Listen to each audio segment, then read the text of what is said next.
제가 여러 해 전에 청년 사역을 할 때였습니다. 금요일 날 예배를 저녁에 이제 마치고 한 9시 반 넘어서 한 10시 가까이 된 것 같아요. 이제 밴을 끌고 집으로 가는데 다운타운, 이제 그 작은 타운을 이제 지나갑니다. 35마일 정도 되는 것 같아요.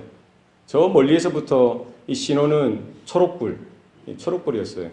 초록불이니까 저는 어떻게 됩니까?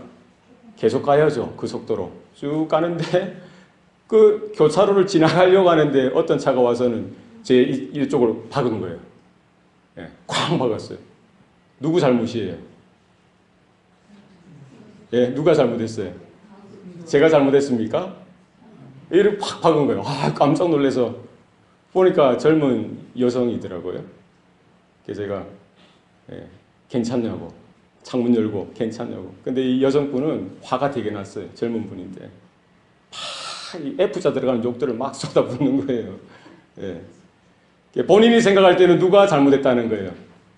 제가 잘못했다는 거예요. 내가 잘못했다는 거예요. 자기는 옳은데 내가 가다가 자기가 바쳤다는 거예요. 그래가지고 이래 있는데 경찰이 뭐 한 1분 만에 오더라고요.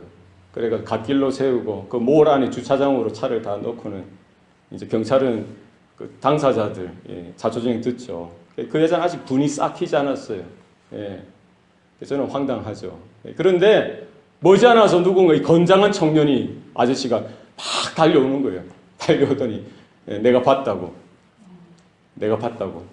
그러면서 모든 상황들을 하나부터 10까지 자초지종 딱딱 이야기하니까 더 이상 말이 필요합니까? 그때부터는 이제 그 여자 자매죠. 그분의 어머니도 오셨던데 그때부터 말이 쑥 들어간 거예요. 정리가 된 겁니다. 뭐 증인이 되니까 상황이 종료가 되더라니까요. 그죠? 크고 작은 재판 가운데 뭐가 필요합니까? 증인이 필요해요. 증거가 필요합니다. 증인은 어떤 사람입니까?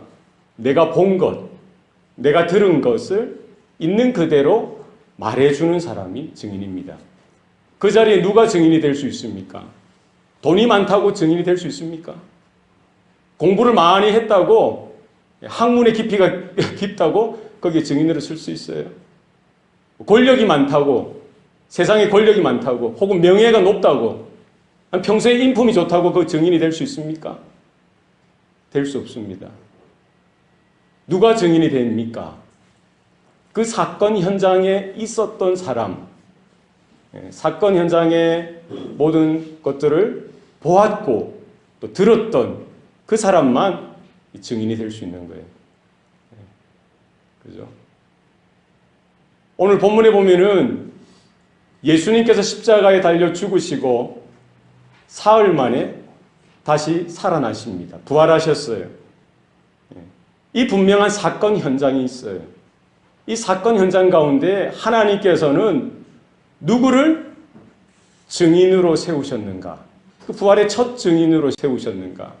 오늘 본문에 정확하게 자세하게 이렇게 기술이 되어져 있습니다.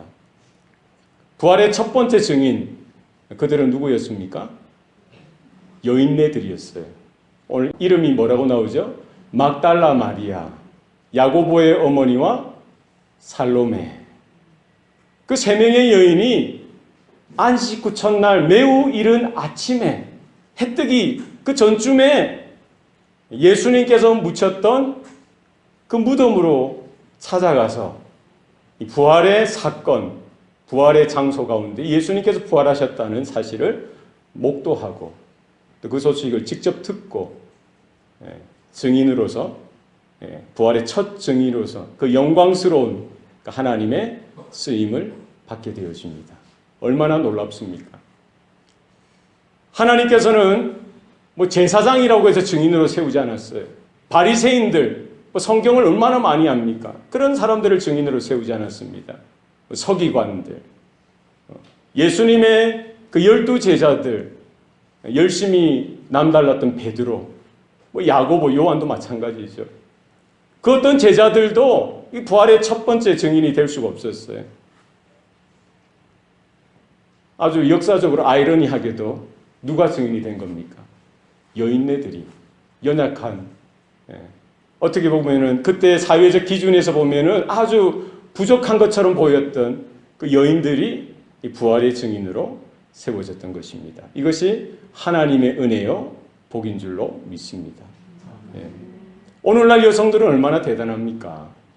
그러나 예수님 당시 그리고 구약시대 때의 여자는 그렇지 못했습니다. 예. 시집 가기 전까지는 이 여자는, 이 딸들은 누구의 소유입니까? 아버지의 소유, 아버지께 속한 사람이었습니다. 결혼하고 나서는, 출가하고 나서는 누구의 소유가 되는 거예요? 남편의 소유가 되는 거예요. 남편에 속하는 겁니다. 온전한 독립적인 인격체로 대접받지 못했던 그런 시절이었어요. 그러니까 여인들은 성전 제사에도 이렇게 직접적으로 참여할 수 없습니다. 그러니까 여인의 뜰에서, 저 구석진 데에서 간접적으로 그 성전 제사에 멀찍이 떨어져서 그냥 이렇게 참여할 수밖에 없었던 것이죠. 인구조사할 때도 계수에 여인들은 든다 못 든다? 못 들었어요.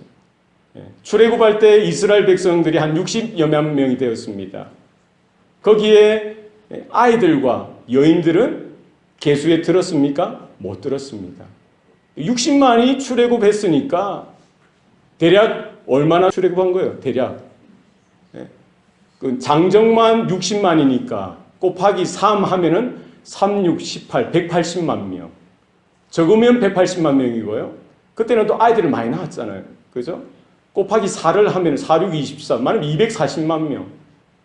그러니까 적어도 절충해서 한 200만 정도가 출애굽하게 되었던 것이죠. 예수님께서 오병이어를 먹이실 때 오병이어로 그 무리들, 군중들을 먹이시죠. 몇 명을 먹였다고 성경은 말합니까? 5,000명을 먹였다고 하는 거예요. 그 5,000명에도 아이들과 여인들은 포함되어져 있지 않습니다. 그럼 다 포함하면 한 몇 명쯤 먹이셨을 거예요?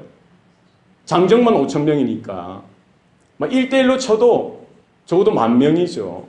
오늘 여기 우리 모인 사람들 보면은 남자가 많습니까? 우리 여인들, 여자분이 많습니까? 어림잡아도 4대6, 3대7 여인들이 많은 거예요. 어느 교회든지 가면은 누가 많습니까? 여성분들이 많습니다. 아마 예수님의 집회 장소에도 누가 많았을 거다? 여인들이 많았을 거다. 5,000명 먹이셨으니까 3만 곱해도 15,000명 혹은 2만 명. 어쨌든 여인들로 살아가는 것 쉽지 않다는 거예요. 이 재판이 벌어지고요. 재판의 증인으로서도 쓸 수 없었어요. 여인들의 증거는 받아주지도 않았습니다. 그런데 하나님께서는 그 어떤 대단한 남성이나 그 어떤 대단한 인물이 아니라 누구를 불러 사용하셨습니까? 그때 그 사회, 그 공동체 가운데 최고의 약자, 최고의 소수자였던 그 여인들을 부르셔서 하나님의 놀라운 구속 사역 가운데 예수 그리스도의 복음의 첫 번째 증인으로서 들어 사용하셨던 것입니다. 여러분, 이것이 은혜요, 이것이 복인 줄로 믿으시길 바랍니다. 하나님은 하나님의 일을 하심에 있어서 차별이 없으신 분입니다. 남자라고 해서 더 쳐주시지도 않고요. 여자라고 해서 더 멸시하시지도 않습니다. 남자든 여자든 똑같이 평등하게, 공평하게 주님은 은혜도 주시고 사명도 맡기신 줄로 믿으시길 바랍니다. 예. 어떻게 해서 이 세 명의 여인들이 이렇게 하나님의 은혜를 특별하게 받을 수 있었느냐는 것이죠. 오늘 본문에 나오는 세 명 여인들의 이름이 나오죠. 막달라 마리아. 그녀는 예전에 7 귀신이 들려서 영적으로 심하게 고생하던 사람이었습니다. 예수님을 만나고 나서 이 7 귀신이 쫓김을 당하죠. 건전하고 건강한 몸과 마음이 되었던 것입니다. 그 이후로 막달라 마리아는 예수님을 섬겼고 예수님을 따라갔던 것입니다. 오늘 야고보의 어머니, 이 야고보의 어머니는 예수님의 12 제자들 중에 야고보라는 이름이 몇 명 있었어요? 2명 있었습니다. 우리가 예전에 시간에 살펴봤듯이 이 야고보의 어머니는 그 중에 작은 야고보의 어머니인 것입니다. 그리고 살로메는 세베대의 부인이고 세베대의 두 아들 야고보와 요한의 어머니였던 것입니다. 그러니까 처음에 막달라 마리아는 그가 7 귀신이 이렇게 예수님으로 하여금 예수님으로 인해서 이렇게 귀신이 쫓겨지고요. 이렇게 온전하게 되진 것에 대한 그 은혜에 감사하여서 예수님을 쫓았던 것이죠. 그리고 두 번째 야고보의 어머니나 살로메, 세베대의 아들들의 어머니인 살로메도 어떻게 예수님을 쫓게 된 것입니까? 두 아들로 인해서. 아들이 예수님의 제자가 되다 보니까 자연스럽게 예수님에 대한 은혜도 함께 받고 또 예수님에 대한 온전한 믿음도 함께 지녔던 것입니다. 이 세 여인에게 있어서 우리가 도전을 받고 우리가 닮아야 될 그 부분이 뭐라는 거예요? 하나님께서 어떤 부분을 귀하게 여기신다는 거예요? 은혜를 받았으면 그 은혜가 귀한 줄 알고 그 은혜를 귀하게 생각하고 끝까지 그 은혜 가운데 거하는 것이 필요하다는 것입니다. 우리가 은혜를 받았습니까? 놀라운 은혜를 받았습니까? 그 은혜를 쏟지 아니하고 그 은혜를 주신 주님 앞에 하나님 앞에 감사하면서 그 은혜를 사모하며 그 주님을 사랑하고요. 끝까지 주님을 따라가는 그와 같은 삶이 있기를 소원합니다. 이 여인들은 주님을 알고 주님을 믿고 주님의 은혜를 경험하고 나서 주님을 떠난 적이 없어요. 주님께서 갈릴리 사역하실 때에도요. 그 바쁘신 사역 가운데 이 세 여인들은 자신들의 물질을 헌물하여서 그 제자들과 예수님을 물심양면으로 이렇게 섬겼던 것을 볼 수가 있습니다. 그럼에도 불구하고 자신들의 이름은 그렇게 드러나지 못했어요. 드러나지 않았습니다. 그럼에도 끝까지 주님을 따랐던 거예요. 예수님께서 이제 3년 차가 되시고 이제 고난을 당하러 예루살렘을 향해 가셨을 때에도 이 여인들은 예수님과 함께 동행했던 것이죠. 예수님께서 종료 주일날 예루살렘 입성하실 때에도 그 자리에 함께 하였습니다. 한 주간 주님을 함께 끝까지 마지막까지 하였는데 주님께서 붙들림 당하시고 고초 당하시고 고난 가운데 내던져졌을 때에도 12 제자들은 다 자기 살 길 찾아 도망갔지만 이 여인들은 어떠했습니까? 끝까지 주님과 함께 주님의 죽으시는 임종을 목도하고 장사 지내는 그 무덤까지 확인하고요. 지금 이제 안식 후 첫날 매우 이른 아침에 주님께 나아갔던 것을 볼 수가 있습니다. 저와 여러분 가운데 은혜를 끝까지 우리가 지키고 그 은혜 가운데 주님을 따라 마지막까지 주님을 쫓아가는 저와 여러분 되시기를 바랍니다. 또 무엇이 귀합니까? 이 여인들은 주님의 그 시체, 그 주님의 몸 가운데 향품을 발라드리기 위해서 어떻게 했습니까? 향품을 급하게 구한 것이 아니라 오늘 본문에 보면은요, 1절 말씀에 예수께 바르기 위하여 향품을 사다 두었다가 그들은 이미 예수님의 장례를 준비하였던 것이죠. 미리 준비하였던 것입니다. 그리고 2절 말씀에 보면은 안식 후 첫날 매우 일찍이 해 돋을 때에 그 무덤에 나아갔던 것을 볼 수가 있습니다. 여러분 성도들은요 충성하는 자들입니다. 성실한 자들이에요. 예수를 잘 믿는데 게으를 수는 없다는 거예요. 동의하십니까? 우리가 은혜를 받았다고 해서 허리끈 풀고 이렇게 살아서는 안 되는 거예요. 오히려 진리의 띠를 굳게 띠고 우리가 주님을 쫓아갈 수 있는 저와 여러분 되어야 할 줄로 믿습니다. 준비하셔야 돼요. 미리 준비하셔야 됩니다. 아침에 일찍 일어나는 새가 벌레를 잡는 거예요. 그죠? 하나님의 은혜도 언제 떨어집니까? 이른 아침에. 이스라엘 민족들이 광야를 진행할 때도 하나님이 그 만나를 언제 내려주십니까? 점심때쯤, 오후 늦지막히 내려주십니까? 아닙니다. 해 뜨기 전에 이미 하나님의 은혜는 그 들판 가운데 내려지는 것입니다. 날마다 하나님의 은혜를 사모하여서 날마다 매일 아침마다 주의 성실하심과 인자하심을 바라보며 기다리며 준비하여 그 은혜 가운데 서는 저와 여러분 되시기를 바랍니다. 예배하는 것도 마찬가지예요. 우리가 기도하는 것도 마찬가지예요. 헌금 생활하는 것도 마찬가지입니다. 전도하는 것도 마찬가지입니다. 봉사하는 것도 마찬가지입니다. 되었기 때문에 하는 것이 아니라 미리 그것을 위해서 주님을 섬기듯 하나님의 나라를 위해서 미리 준비하여서 그 일들을 감당하는 것입니다. 예. 그 5달란트, 2달란트, 1달란트 받은 종들의 비유를 우리는 잘 압니다. 그 주인이 5달란트, 2달란트 받은 종들에게 뭐라고 칭찬합니까? 잘하였도다 착하고 충성된 종들아. 착하다고 했어요. 뭐가 착하다는 겁니까? 그들이 주인의 말에 충성했기 때문에, 주인의 말에 부지런히 반응했기 때문에 착하다라고 이렇게 칭찬하신 겁니다. 여러분 기억하세요. 우리가 주님을 위해서 부지런한 것, 주님을 위해서 성실한 것, 주님을 위해서 미리 준비하는 삶을 사는 것, 하나님 보실 때 착한 것입니다. 예배의 자리에 나오는 것도, 하나님 앞에 드려지는 모든 것들을 미리 준비하시고 사모하는 마음으로 우리의 준비되어진 마음을 주님께 올려드리실 수 있기를 소원합니다. 악하고 게으른 종아, 그 1달란트 받은 종에게는 뭐라고 야단을 치셨습니까? 악하고 게으른 종아. 악하다고 했어요. 뭐가 악한 겁니까? 뭐가 악한 거예요?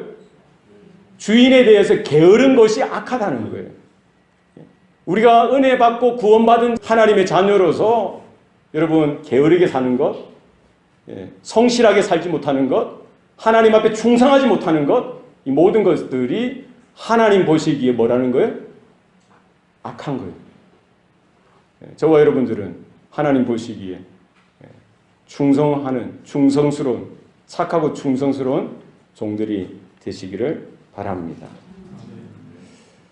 이 여인들이 이제 무덤으로 가면서 고민했죠. 그 큰 돌을, 큰 바위를 누가 우리를 위해서 옮겨줄고, 이제 갔는데 이미 바위 덩어리가 무덤에서 이렇게 열려져 있는 것입니다. 이렇게 들어갈까 어떻게 이렇게 하는데 한 청년이 나타나는 겁니다. 한 천사가 나타나서 6절 말씀입니다. 놀라지 말라. 너희가 십자가에 못 박히신 나사렛 예수를 찾는구나. 그가 살아나셨고 여기 계시지 아니하리라. 보라, 그를 두었던 곳이니라. 천사가 나타나서 이 부활의 현장에 대해서 보여주면서 확인시켜주는 겁니다. 그리고 그들에게 또 무엇을 말합니까? 너희는 가서 제자들과 베드로에게 말하라는 거예요. 뭘 말하라는 겁니까? 예수께서, 부활하신 예수께서 그들보다 먼저 갈릴리로 가실 텐데 거기서 예수님께서 그 제자들을 만나실 것이다. 이것을 알려주라는 겁니다. 증인으로서 필요한 것은 뭡니까? 부활에 대한 분명한 확신이 필요한 것입니다. 그들은 부활의 현장을 보았고요. 부활하신 예수님의 그 흔적들을 천사들을 통해서 확인하고 듣고 보았던 것입니다. 예수님께서는 바로 저와 여러분을 위해서 이 땅에 오셨습니다. 예수님께서는 바로 저와 여러분들을 위해서 십자가에 달려 그 고통 가운데, 순환 가운데 죽으셨던 것입니다. 바로 예수께서는 저와 여러분들을 위해서 그 무덤에서 죽은 자들 가운데서 사흘 만에 부활하셨던 것입니다. 여러분 믿습니까? 예.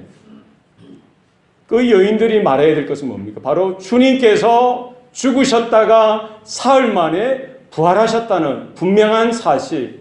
예. 이것이 뭡니까? 이 복음의 핵심이요. 복음의 본질이라는 거예요. 이후에 모든 사도들, 모든 예수의 제자들, 모든 교회들이 증거해야 될 그 복음의 내용이 뭡니까? 다른 것 아닙니다. 예수께서 우리를 위하여 이 세상에 오셨고, 예수께서 우리를 위하여 그 십자가에 달려 죽으셨고, 예수께서 우리를 위하여 죽은 자들 가운데서 사흘 만에 다시 살아나셨다는 거예요. 여러분, 이 복음의 사실, 이 부활의 분명한 사실 가운데에 여러분 영안을 열어서 믿음의 눈으로 바라보시고 구원의 확신 가운데, 믿음의 확신 가운데서는 저와 여러분 되시기를 바랍니다. 또 한 가지는 뭡니까? 제자들에게 가서, 낙심하고 두려워 떠는 그 제자들을 향해 가서 이 사실을 증거하라는 거예요. 그리고 그들에게 전할 내용은 뭡니까? 갈릴리로 가서 갈릴리에서 예수님을 다시 만나라는 겁니다. 이 말은 뭡니까? 그들의 낙심한 마음 가운데 흐려졌던 예수님을 향한 첫사랑을 회복하라고 분명히 말씀하고 있습니다. 갈릴리는 어떤 곳입니까? 제자들이 예수님을 처음 만났던 곳입니다. 제자들이 예수님의 부르심을 받았던 곳입니다. 제자들이 그 예수님과 함께 사역했던 그 자리였던 것이죠. 낙심하였던 그들 가운데, 마음이 두렵고 떨리는 그들 마음 가운데, 절망 가운데 쌓여있던 그 제자들 가운데 하나님께서는 이 부활의 사건을 통해서 그 제자들에게 무엇을 주시길 원하셨어요? 그 낙심한 자리에서 다시 일어나서 부활하신 예수님을 만나고 그로 인하여 뭐를 가지라는 거예요? 다시 영적으로 회복되어질 것을 말씀하고 있는 것입니다. 여러분, 이 모든 사건들, 오늘 본문에서 보면은 그 세 명의 여인들이 바로 가서 전했습니까? 전했습니까? 못 전했습니까? 천사를 만나니까 너무 두려운 거예요. 예수님 부활하셨다는 이 사실은 뭐 그냥 제쳐놓고 너무 두렵고 떨려서 그 자리에서 박차고 뛰어나가서요, 바로 전하지 못했어요. 그러니까 예수님이 놓치지 아니하시고 다시 예수님이 누구를 찾아가세요? 막달라 마리아에게 찾아가셔서 다시 당부하시는 거예요. 다시 말씀하시는 겁니다. 그래서 막달라 마리아와 그 여인들이 숨어서 떠는 그 제자들을 향해서 갔는데 제자들에게 전했죠. 11절 말씀에 그 제자들의 반응이 뭡니까? 그 부활의 소식을 듣고 할렐루야 믿습니다 아멘 하고 받아들였습니까? 그렇지 못했던 겁니다. 예수께서 살아나셨다는 것과 마리아에게 보이셨다는 것을 듣고도 믿지 아니하더라. 그것이 우리들의 모습이라는 거예요. 예수님은 여기에서 포기하지 아니하시고요, 우리가 요한복음 20장에 우리 읽으면 좋은데 20장에 보면은 예수께서 그 여인들에게 나타나셨을 뿐만 아니라 또 누구에게 나타나십니까? 그 저녁 늦은 밤에 숨어서 문을 닫고 꽁꽁 이렇게 두려워하는 그 제자들에게 나타나셨어요. 그들에게 평안을 허락하시고 그들에게 말씀해 주시는 거예요. 내 아버지께서 나를 보내신 것처럼 나도 너희들을 보낸다. 너희들은 성령을 받으라. 너희들이 누구든지 그들의 죄를 사하면 사하여질 것이요, 너희가 누구든지 그들의 죄를 그냥 두면 그대로 있을 것이다 하시면서 부활하신 예수님께서 자신의 손과 허리에 그 창자국과 못자국을 이렇게 보여주시면서 그들이 믿을 수 있도록 도와주셨던 것입니다. 여러분, 우리는요, 그 세 명의 여인뿐만 아니라 그 제자들과 같이 그렇게 힘이 없고 연약한 존재들입니다. 우리가 믿음이 있어서 예수님의 복음을 받고 예수님의 부활을 믿은 것 같지만 우리도 이 여인들과 똑같아요. 이 제자들과 똑같습니다. 들었는데도 보았는데도 그 믿음의 확신이 바로 생겨나면 좋은데 그렇지 않을 때가 너무나 많더라는 겁니다. 그럴 때마다 하나님은 은혜로우셔서 우리에게 또 찾아와 주시고 또 찾아와 주시는 줄로 믿습니다. 우리에게 거듭해서 번거롭겠죠, 주님 입장에서는. 그러나 그 모든 번거로움 속에서도 주님은 다시 방문하시고 또 찾아오시고 또 말씀하시고 또 말씀하셔서 그 여인들뿐만 아니라 낙심한 그 제자들도 다시 사명자로 세워주시는 거예요. 너희에게 성령이 임하면 너희가 권능을 받고 예루살렘과 온 유대와 사마리아와 땅끝까지 이르러 내 증인이 되리라. 낙심했던, 정말 찌질했던, 겁 많았던 그 제자들, 연약했던 그 여인들까지도 주님께서 품으시고요, 그들에게 다시 사명을 주시고 성령을 받으라고 말씀해 주시고요, 그들 하나하나에게 죄사함의 권세를 주신 거예요. 놀랍지 않습니까? 제자들에게 죄사함의 권세를 주셨어요. 누구든지 죄를 사하면 사해질 것이요, 누구든지 그들의 죄를 그냥 두면 그냥 잊게 된다는 거예요. 무엇으로 그렇다는 거예요? 우리가 죄사함의 복음을, 죄사함의 그 십자가의 은혜를 증거할 때마다 그 복음이 선포되어질 때 죄사함의 은혜가 그 자리에 임한다는 거예요. 그러나 그 주님의 말씀에 우리가 응답하지 않고 그 복음을 증거하지 않고 전하지 않을 때에 그 사람에게, 그 지역에는 여전히 그 죄사함의 은혜가 있을 수가 없다는 겁니다. 여러분, 엄청난 사명을 그 제자들이 받았을 뿐만 아니라 오고 오는 모든 세대 가운데 모든 교회와 성도들이 동일한 은혜와 사명을 받은 줄로 믿으시길 바랍니다. 마지막 때에 우리가 살아가는 것, 우리가 부족하고 연약합니다. 우리의 마음 볼 때 내 자신도 만족하지 못할 때가 너무나 많습니다. 그럼에도 불구하고 나보다 나를 더 사랑하시는 하나님께서, 나보다 나를 더 잘 아시는 하나님께서 우리를 찾아와 주시고 권면하시고 말씀하시고 은혜를 주시고 다시 사명을 맡기셔서 일으키시고 또 주의 그 일들을 감당하도록 하시는 것입니다. 그 중심에 무엇이 있는 것입니까? 주님의 부활이 있는 것입니다. 여러분 마음에 여러 가지 힘들고 어렵습니까? 낙심한 일들로 이렇게 둘러싸여져 있습니까? 예전같이 우리의 마음이 이렇게 열심이 없습니까? 이런 것들을 바라볼 때 무엇으로 우리가 회복을 얻느냐? 여러분 부활하시는 주님을 만나시길 바랍니다. 부활의 소식 가운데, 부활의 영광 가운데, 부활의 능력 가운데 우리 다시 한 번 더 그 복음 앞에 서서 주님의 음성 가운데 귀를 기울이시고 아버지 저도 회복되어지길 원합니다. 주님 저도 다시 새로워지길 원합니다. 나의 찢어진 가슴, 나의 상한 상처, 이 마음, 이 육체 주님께서 품으시고 주님의 그 피 묻은 손으로 나의 아픈 상처 위에 만져주실 때에 내가 회복되어질 줄로 믿습니다. 이 믿음의 고백 가운데 일어서시길 바랍니다. 뒤를 돌아보지 마시고 여러분 자신을 보시면서 낙심하지 마시고 주님을 보시고 영광스러운 주님의 얼굴을 구하시고 은혜 가운데 다시 한 번 더 일어나는 저와 여러분 되시기를 축원합니다. 기도하시겠습니다. 살아계신 아버지 하나님, 오늘도 우리에게 생명 주시고 구원의 은혜를 베풀어 주시니 감사합니다. 부활의 영광 가운데, 능력 가운데, 그 은혜 가운데 우리 한 사람 한 사람 불러주셨사오니 하나님이 흩어져졌던 우리의 마음들이 다시 한 번 더 주님 앞에서 바로 세워지게 하여 주시옵소서.